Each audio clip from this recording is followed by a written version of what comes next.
Hello and welcome to this Fotospeed video with me, Tim Jones. Today what I'm going to be looking at is the cost of printing. And this has been a video I wanted to do for a while to actually break down where the actual costs of printing come from. And also compare it to sending your prints out to see if there is an advantage from printing from home or if it's easier just to send your prints out. Now I'm hoping, because this is obviously a Fotospeed video, we are going to say that printing from home and doing it yourself is the big advantage. So that's my plan and that's the hope of this video. But before we get started, a little bit of housekeeping as always. Please don't forget to subscribe to the YouTube channel, and also please, if you're looking for some paper, please use the discount code FSYouTube15 to receive 15% off any paper ordered through the Fotospeed website, photospeed.com. Okay, so let's start to break down the printing costs and find out where and how much a print actually costs to produce.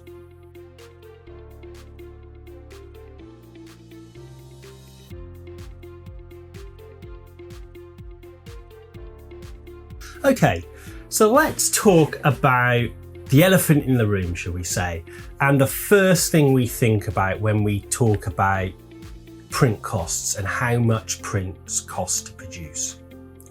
And that is ink. Now I know this is quite a controversial subject about how printer manufacturers make their money, or should I say have made their money in the past. Now there is a lot of information on the internet about how expensive ink is and why it's so expensive, etc. Now the kind of old tale, I suppose, of why ink is so expensive, this is if you buy manufacturers' own inks, is they basically sell the printer at a loss and then they will make their money back on ink and the future sales of that ink over the printer's life. Now, this is like an old kind of business model, I suppose, the razor and blade business model, it has been called. So effectively, yeah, you sell the printer at a loss and make your money on the ink. Now, usually the general rule is the smaller the printer you get, the more expensive the ink will be. So my top tip is always go for the biggest printer you can afford and your budget will allow. Because like this Pro 1000 just sat next to me here, if I went for the Pro 300, which is the smaller version of this, the A3 version, the ink cost per mil goes up by 30 pence. So it jumps massively. And actually with the Pro 1000, if you're using it a lot, you can actually get the ink costs down to about 50p a mil. So there is a massive saving there. And also this is comparable as well to the Epson machines, so the P700 and the P900. The P700 comes in at around £1.20 a mil, depending on where you get it from, and the P900 comes in around 75 pence a mil. So the printers are a few £100 more expensive to start with.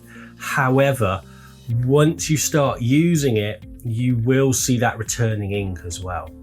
Now this all obviously depends on how much you're printing. The other option is to use third-party inks. Now personally, this is where it kind of gets a bit controversial. Now personally, I would say always use the manufacturer's inks. And that's my personal decision. I'm not saying don't try third-party inks.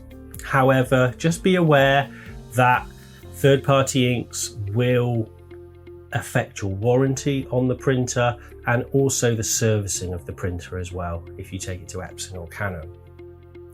A little bit of a disclaimer there that I have to say. Now for many years, as you probably know, Fotospeed did do third-party inks and we still support the older systems and can service our old systems, but we are no longer supplying what we call our ink flow systems that went into these printers.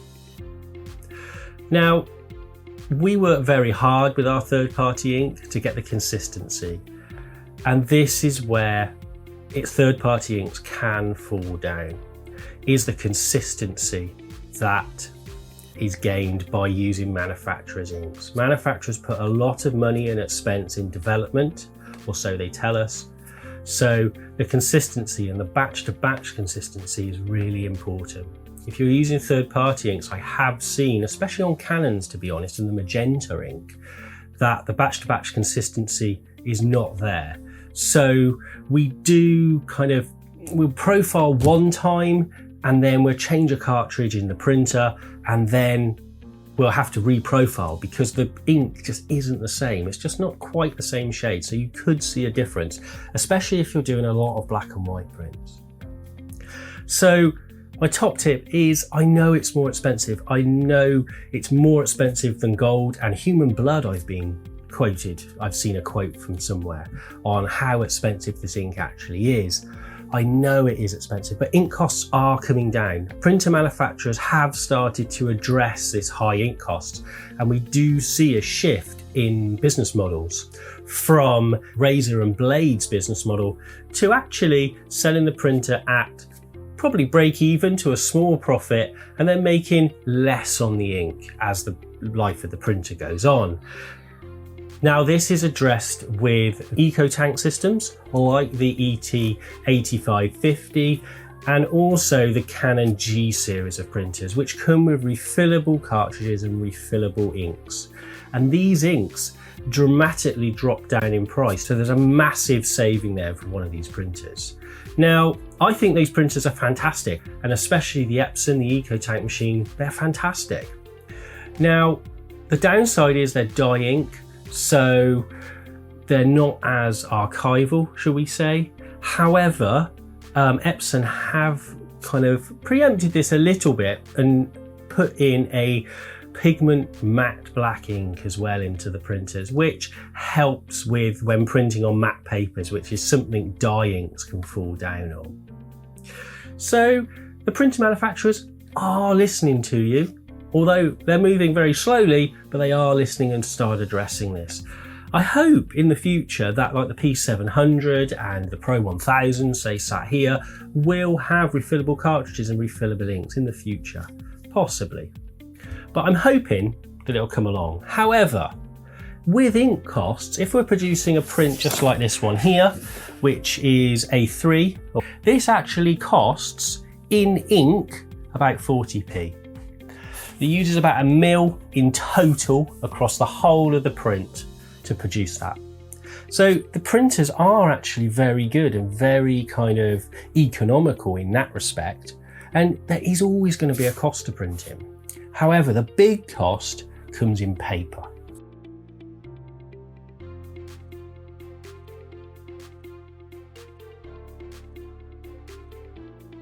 Let's talk paper. Now, like I said, the big cost comes in printing with the paper choice you make. And with prints and sheets of paper, say A3 paper running to £2.50 to £2.80, it is by far the biggest cost when it comes to printing. So if we look at our Platinum Baryta paper, that comes in at about £2.60 a sheet per an A3. So the actual print cost is about £3.10 if we're printing it here on the Pro 1000, working at about 50p per mil of ink.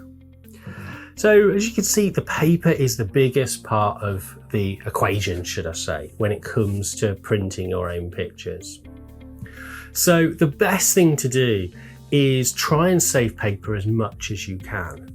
Now here at Fotospeed, I would love you to buy loads and loads of paper, obviously, because that's what we're known for, our paper here at Fotospeed. However, I really want you to get really good prints as well out of your paper and value for money out of your paper as well.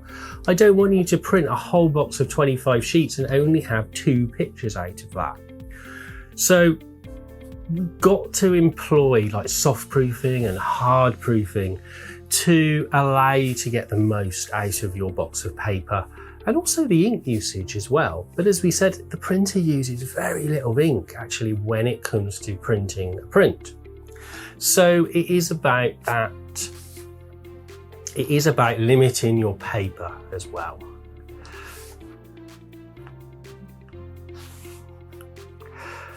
Now, when we compare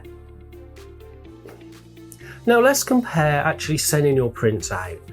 The rough kind of number and kind of cost for an A3 print seems to be around the £8 mark, including postage. Some are a little bit more expensive, some are a little bit cheaper, but it's around that kind of mark. Now, we're talking about having printed on fine art papers. You can get that cheaper, but that goes through a wet process, usually on a luster or gloss, and those costs come into the pence.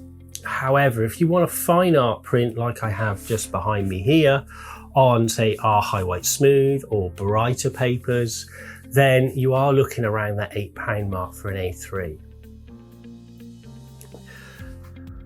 Now you are looking around the £8 mark and possibly more for the A3, and possibly postage on top of that as well.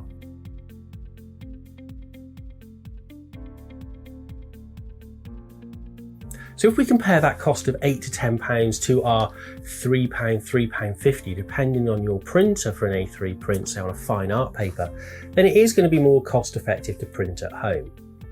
Now, we don't factor in time into that either, so that is something we've got to kind of factor in, I would say, the time it takes you to edit and do the soft proofing and hard proofing technique. Now, the £3.50, I would hope, if you're a professional photographer, that we're going to be passing that on to the customer, and also use that as a selling point as well, that you are producing fine art archival prints that will last well over 100, 150 years.